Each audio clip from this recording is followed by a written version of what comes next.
Hindi ka nagkataon na nakarating dito. May isang bagay na nag-aapoy sa loob mo. Isang bagay na matagal nang nagsisikap na makuha ang iyong pansin, ngunit ngayon ay tumindi na.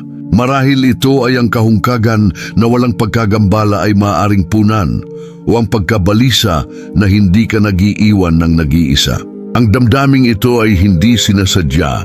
Ito ay ang kalangitan na hudyat na dumating na ang iyong oras. Ilang beses mo na bang sinubukang patahimikin ang panloob na tinig na ito?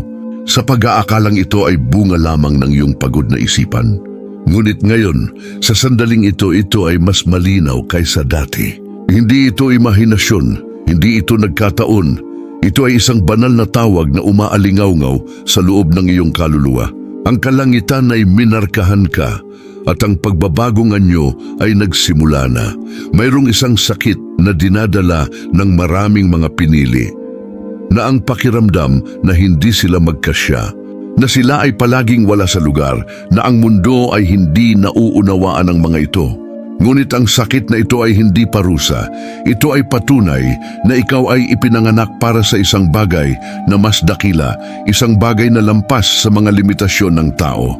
Ngayon malalaman mo na hindi ito pagtanggi, ito ay paghihiwalay. Ang sagot na hinahanap ng iyong kaluluwa ay hindi sa mga panlabas na bagay, kundi sa propetikong pag-activate na tanging ang espiritu lamang ang maaaring maglaya. Iyon ang dahilan kung bakit ka nandito. Ito ay isang pagpupulong na minarkahan, hindi sa pamamagitan ng pagkakataon, ngunit sa pamamagitan ng isang mas malaking layunin. Mararamdaman mo sa loob mo ang mga palatandaan na may isang bagay na supernatural na nangyayari. Maghanda upang pumunta sa isang paglalakbay kung saan ang iyong pagkakakilanlan ay ibubunyag at ang iyong paghahanap ay ma-activate. Walang anumang bagay na nabuhay ka hanggang ngayon ay masasayang. Bawat sakit at bawat luha ay magiging gasolina para sa iyong kapalaran. Ang gabing ito ay hindi pangkaraniwan. Nagdadala ito ng isang espiritual na selyo na tanging ang mga pinili lamang ang maaaring makilala. At bago ako magpatuloy, inaanyayahan ko kayong mag-subscribe sa channel na ito at i-on ang mga notification. Dito makakatanggap ka ng mga mensahe na magpapalakas sa iyong espiritu at magpapalakas sa iyong paglalakbay. Huwag lumakad ng mag-isa, sumali sa komunidad ng mga pinili at magkomento 9 upang mabuklod ang salitang iyon sa iyong buhay ngayon. Hindi ka nagkataon na nakarating dito. Mayroong isang hindi nakikitang bakas sa iyong buhay. Isang bagay na isinulat ng langit bago ka pa man huminga. Ang tawag na ito ay hindi isang panandaliang ideya, hindi ito resulta ng emosyon o isang yugto ng iyong buhay. Ito ang banal na hininga sa loob mo na nagpapaalala sa iyo kung sino ka at kung saan ka dapat pumunta. Marami ang nagtangkang kumbinsihin ka na ikaw ay ordinaryo, na dapat kang manirahan para sa mas kaunti, na ang iyong buhay ay tungkol sa kung ano ang nakikita ng mata. Pero sa kaibuturan ng iyong kalooban, lagi mong naramdaman na may kakaiba. Isang apoy, kahit maliit na apoy, na hindi kailanman nawawala. Ito ang tanda ng iyong mas dakilang layunin, naghihintay para sa oras na magpakita. Ang banal na tawag ay hindi lamang anumang paanyaya, ito ay isang walang hanggang kautusan. Hindi siya humihingi ng pahintulot sa iyo. Umaalingaw-ngaw siya tulad ng isang matatag na tinig na tumatawid sa oras at sinisira ang lahat ng mga dahilan. Kahit na lumipat ka na, kahit na naabala ka, ang tinig na yon ay palaging nakakahanap ng paraan upang maabot ka. Sapagkat kung ano ang minarkahan ng Diyos, walang sino man ang maaaring burahin. Minsan ang bigat ng buhay ay sinusubukang patahimikin ang katotohanan ito sa loob mo. Ang mga panggigipit, takot at pagkatalo ay bumubulong na hindi ka sapat. Ngunit ngayon, ang bulong na iyon ay nawawalan ng lakas sa harap ng makalangit na ungol na nagsasabing, "Pinili kita." Ito ay kumpirmasyon na ang iyong paglalakbay ay hindi random. Ito ay propesya. Ang banal na layunin ay hindi nakatago sa malayong hinaharap. Nagsimula na ito ngayon. Ang bawat karanasan, bawat sugat, bawat detalye ng iyong landas ay nakahanay upang ihanda ka para sa sandaling ito. Ang langit ay nagbubukas ng isang portal ng paggising para maunawaan mo ang sukat ng misyon na iyong dinadala. Kaya huwag ituring ang pagpupulong na ito bilang isa pang video o anumang mensahe. Tingnan ito bilang isang milestone sa iyong kapalaran. Inilabas na ang panawagan at mula ngayon ay wala nang magiging pareho. Ang isang bagong kamalayan ay nag-aapoy at sisimulan mong makita na ang iyong buhay ay bahagi ng isang bagay na walang hanggan na mas malaki kaysa sa naisip mo.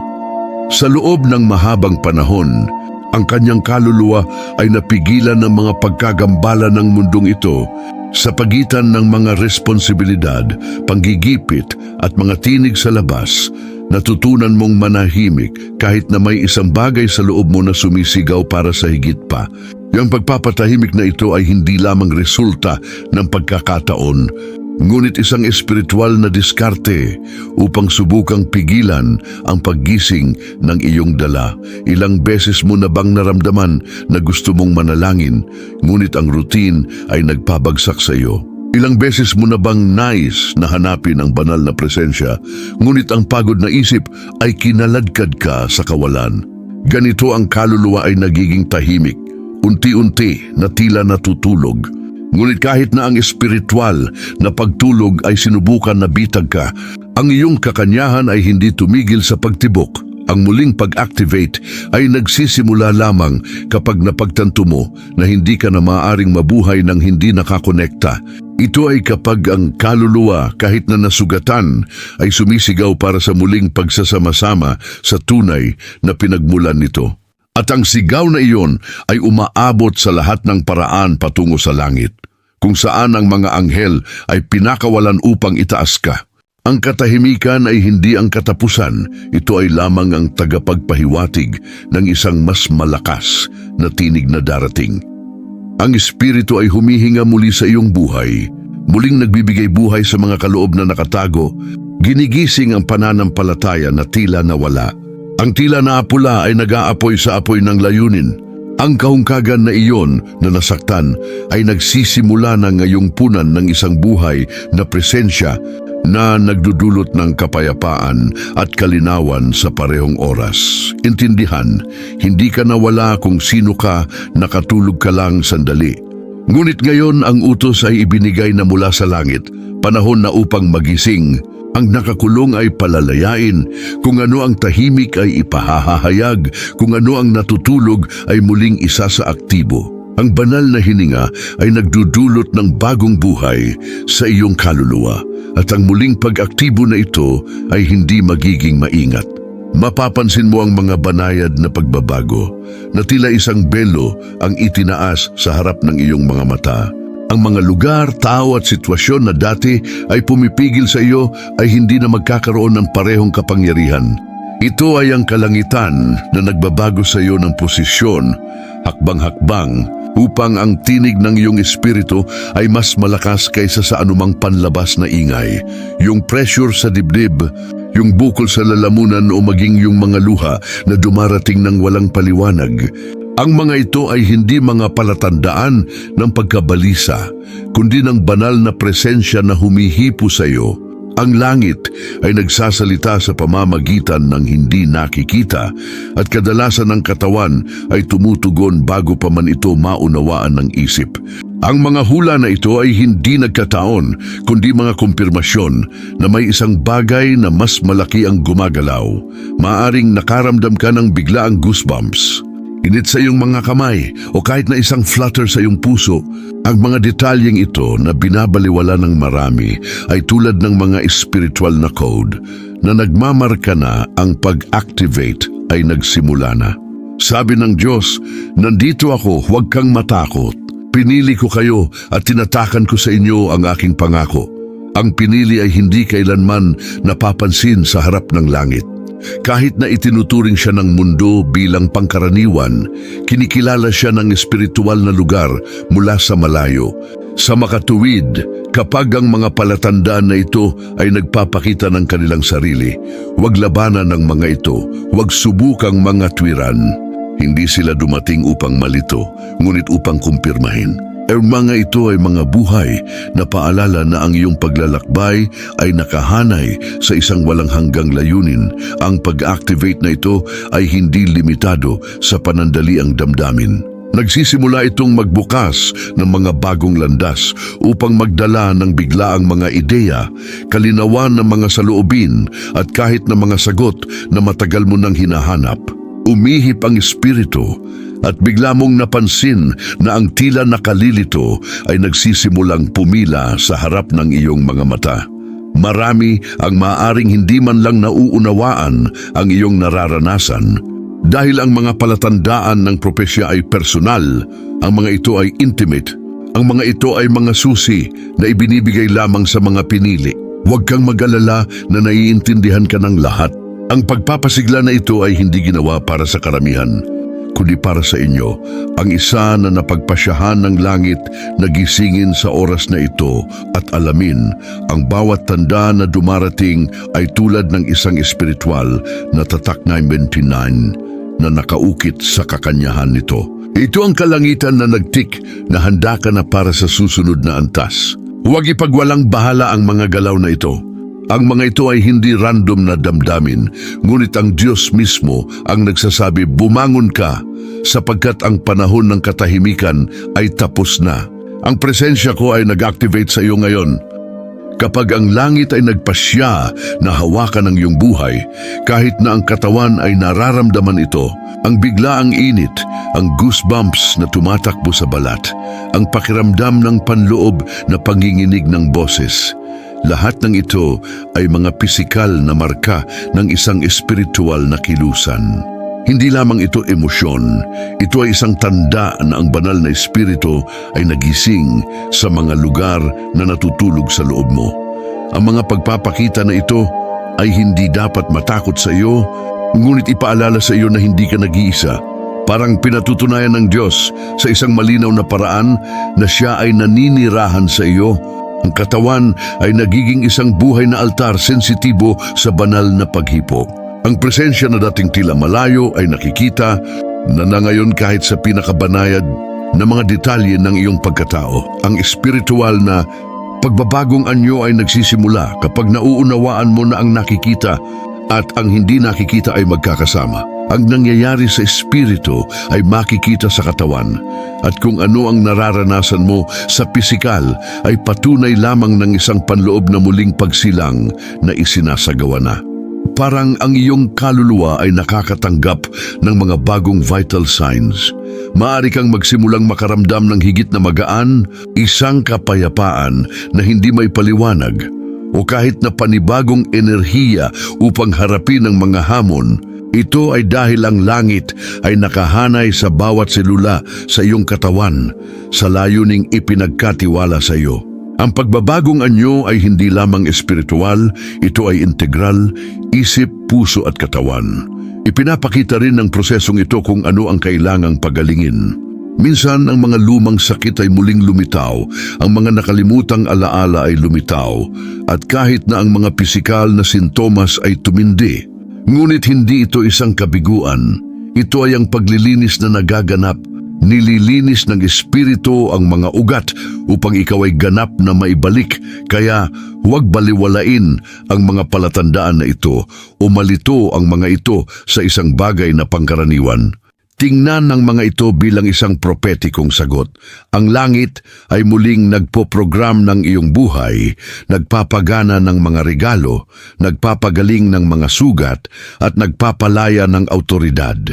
Kayo ay hinuhubog upang magdala ng isang presensya na hindi mula sa sanlibutan ito, kundi mula sa mismong trono ng Diyos. May isang sandali sa espiritual na paglalakbay kung kailan ang lumang sarili ay hindi na maaaring manatili. Ang mga lumang damit ng kaluluwa ay nagsisimulang mahulog. Ang mga saloobin na naglilimita sa iyo ay wala ng espasyo, at kung ano ang dating tinukoy ay hindi ka na mahawakan. Sabi nga ng langit, panahon na para lumayo sa dating pagkakakilanlan. Sa loob ng mahabang panahon, naniniwala ka na ito ay bunga lamang ng iyong mga kabiguan, ng iyong mga pagkakamali o ng mga salitang itinapon sa iyo. Ngunit hindi ito ang tunay na larawan ng kung ano ang plano ng Diyos. Ang lumang ikaw ay hinubog ng mundo, ng mga sakit, ng mga marka. Ngayon, inihahayag ng Espiritu ang tunay na ikaw. Ang isa na ipinanganak upang magdala ng liwanag at autoridad. Ang paghihiwalay na ito ay maaaring masakit dahil nagsasangkot ito ng pag-iwan sa likod ng lahat ng bagay na pumipigil sa iyo. Ang mga tao, kapaligiran at maging ang mga gawi na tila bahagi ng iyong buhay ngayon ay hindi na napapanatili. Hindi dahil ikaw ay naging mas mahusay kaysa sa iba, kundi dahil ikaw ay itinalaga para sa isang bagay na mas dakila. At kung ano ang hindi na tumutugma sa iyong kakanyahan ay kailangang mahulog. Kapag muling pinaaktibo ng Espiritu ang mga pinatahimik na kaloob, ang lumang bersyon nito ay hindi na makayanan ang bigat ng bago. Ang mga talento na nakatago ay bumabalik sa ibabaw. Ang tinig na tahimik ay nagsisimulang umalingaw-ngaw at ang layunin na tila malayo ay nagsisimulang maging totoo. Hindi ka na magkasya sa limitadong bersyon na sinubukan ng mundo na ipataw. Ang paghihiwalay na ito ay hindi lamang isang paghihiwalay mula sa mga panlabas na bagay, ngunit isang pagbabago ng pagkakakilanlan. Ang langit ay naglalagay sa iyo ng isang bagong pangalan, isang bagong pangitain at isang bagong misyon. Ang espiritual na selyo ay inilabas upang markahan na ikaw ay kabilang sa ibang dimensyon mula sa kung ano ang iyong nabuhay hanggang ngayon. At habang mas nagpaalam ka sa luma, mas ibinubunyag ang bago. Parang nahuhulog ang kaliskis mula sa iyong mga mata na nagpapahintulot sa iyo na makita ang kapalaran na palaging nakalaan. Ang paghihiwalay ay simula lamang ng isang mas malaking paghahayag. Ang iyong tunay na pagkakakilanlan ay inilalantad sa harap ng mundo at sa harap ng langit.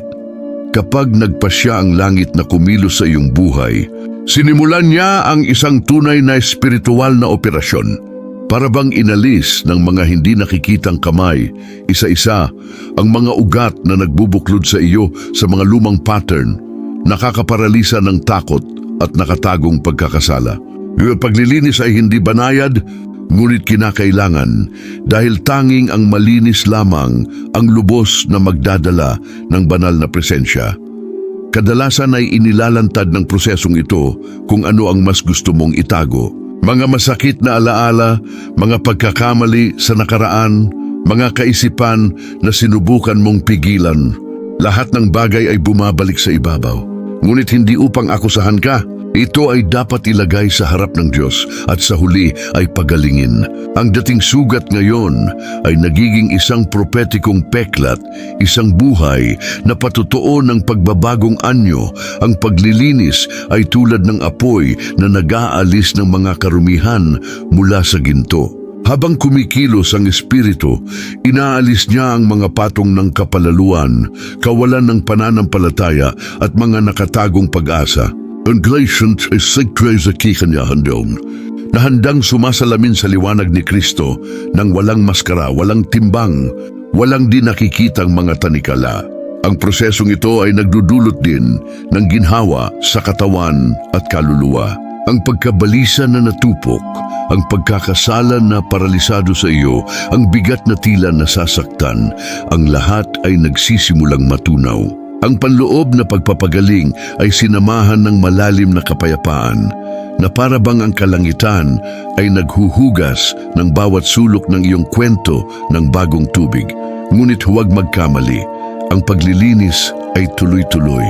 Ito ay tulad ng isang banal na pagputol na pinuputol ang labis upang maipanganak ang mga bagong bunga. Ang inaalis ng Diyos ngayon ay maaaring masaktan, ngunit ito ay paghahanda lamang para sa isang bagay na mas malaki na malapit ng mamulaklak sa iyong buhay. At ang bawat hakbang ng prosesong ito ay isang kumpirmasyon na ikaw ay naghiwalay. Ang espiritual na selyo 9:9 ay nagmamarka na ang lumang dumi ay hindi na may kapangyarihan sa iyo. Lumilitaw ang isang malinis, naibalik at nadalisay na pagkakakilanlan. At ito ay hindi lamang ang simula. Ito ay ang pag-activate ng isang autoridad na magbabago sa kurso ng iyong paglalakbay. Kapag ang paglilinis ay nagsimulang gumana sa loob mo, isang pangangailangan ng lumitaw upang ihanay ang bawat aspeto ng buhay sa langit. Hindi na sapat na maniwala.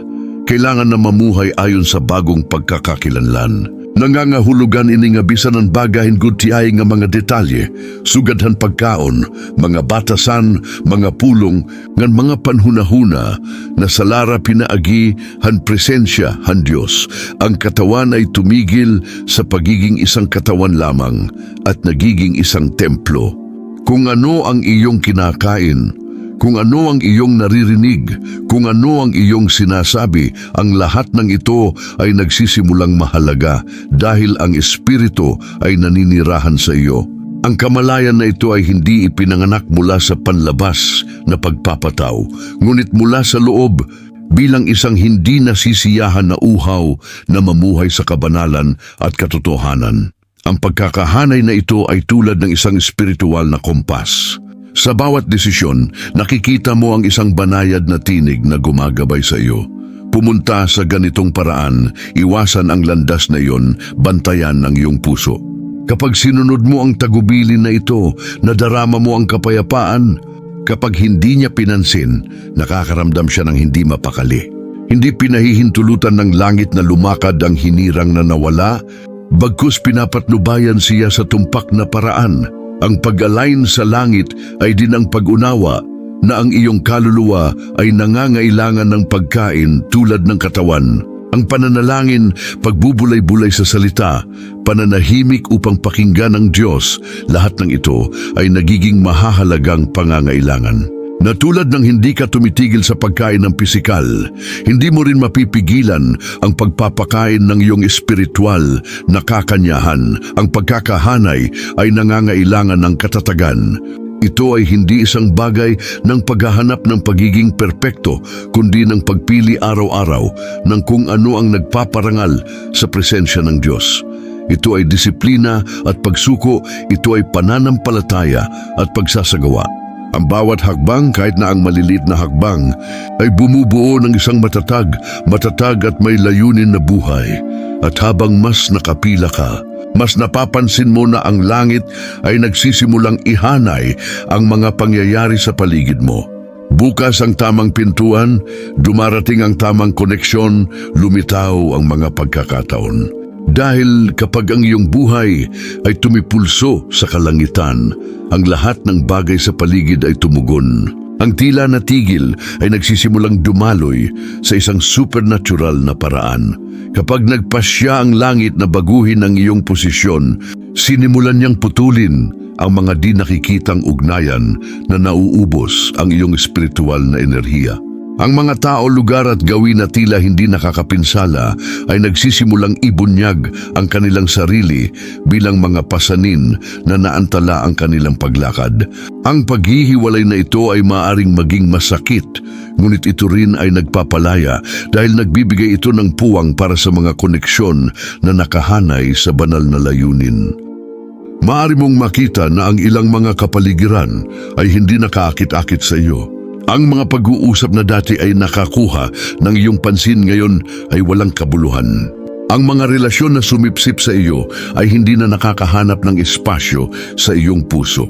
Ito ay ang banal na espiritu na nag-aayos ng iyong mga pandama upang makilala mo kung nasaan ang buhay at kung saan mayroon lamang stagnation. Ang paghihiwalay na ito ay hindi nangangahulugang paghamak o pag-iisip ng sarili na nakahihigit sa sarili. Ngunit ang pag-unawa na ang kakanyahan ng isang tao ay hindi na tumutugma sa mga lugar ng espiritual na kamatayan. Itinataas ka ng Diyos sa susunod na antas at hindi lahat ay handang umakyat sa iyo.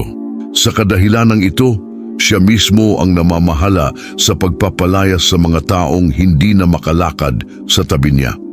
Kasabay nito, nagsisimula ng lumitaw ang mga bagong koneksyon. Mga taong nagbabahagi ng parehong pananampalataya, parehong pangitain, parehong tindi ng paghahanap. Ang mga tagpo na ito ay hindi nagkataon, kundi mga tugon mula sa langit sa inyong sigaw para sa tunay na pagsasama. Kung dati ay may kalungkutan, ngayon ay may komunidad na. Ang paghihiwalay ay nagsisilbi ring proteksyon. Maraming mga labanan na hindi mo naiintindihan ay talagang mga pagpapalayas. Mga pintuan na hindi binuksan, mga imbitasyon na hindi gumana, mga relasyon na hindi umunlad, lahat ng ito ay langit na nagpoprotekta sa iyong buhay upang hindi ka mawala sa daan. At habang mas tinatanggap mo ang sagradong paghihiwalay na ito, lalo kang nagiging mas malakas sa iyong makalangit na pagkakakilanlan. Ang espiritual na selyo na dala mo ay nagpapanatili sa iyo at tinitiyak na walang anuman at walang sinuman ang maaaring magnakaw ng nakasulat na tungkol sa iyo. Ikaw ay nakapuwesto sa isang lupain kung saan ikaw ay umunlad ng walang hadlang. Darating ang panahon na hindi ka na pinapayagan ng langit na mamuhay ng nakatago sa iyong sarili. Ang maskara ng lumang sarili ay nahuhulog at ang tunay na pagkakakilanlan ay nagsisimulang lumiwanag. Ang dating pag-aalinlangan ngayon ay nagiging katiyakan. Ikaw ay pinili, pinaghiwalay, binarkahan upang dalhin ang isang misyon na walang ibang makakapagtupad sa iyong lugar. Ang paghahayag na ito ay hindi lamang tungkol sa kung sino ka, kundi tungkol sa kung sino ang palaging sinasabi ng Diyos na ikaw ay maging. Kahit na sinubukan ng mundo na lagyan ka ng label na may mga pagtanggi, pagkabigo o limitasyon, ang langit ay nagsusulat ng isa pang kwento. Ang kanyang pangalan ay nakaukit sa isang walang hanggang aklat at dito ay nakatala, awtoridad, liwanag at layunin. Kapag nagising ang pagkakakilanlan na ito, kahit na ang kanyang posisyon ay nagbabago, ang paraan ng iyong pagsasalita, ang paraan ng iyong pag-iisip, ang paraan ng iyong paggalaw, ang lahat ay sumasalamin sa ningning ng banal na presensya. Napagtanto mo na hindi ka na umaasa sa pagsang-ayon ng mga tao dahil taglay mo na ang sariling pagsang-ayon ng Diyos. Yan ang nagbibigay sa iyo ng lakas sa harap ng mga bagyo. Ang apokalipsis ay nagdudulot din ng responsibilidad. Ang pinili ay hindi nabubuhay para sa kanyang sarili, kundi bilang isang daluyan ng pagbabagong anyo. Ang inyong mga kaloob ay hindi lamang mga personal na talento, kundi mga makalangit na kasangkapan upang maigpit ang buhay, pagalingin ang mga puso at magbukas ng mga landas para sa iba. Ang iyong buhay ay hindi na tungkol sa iyo at nagiging tungkol sa misyon na iyong dinadala. Ipinapakita rin ng bagong pagkakakilanlan na ito ang kasinungalingan ng kaaway. Sa tuwing sinusubukan niyang paniwalaan ka na hindi ka sapat, talagang natatakot siya sa kung ano ang magiging ka.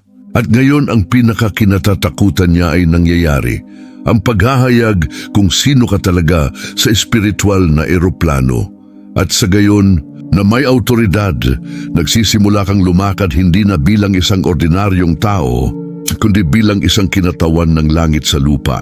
Pinatutunayan ng spiritual na tatak 99, ang iyong pagkakakilanlan ay makalangit.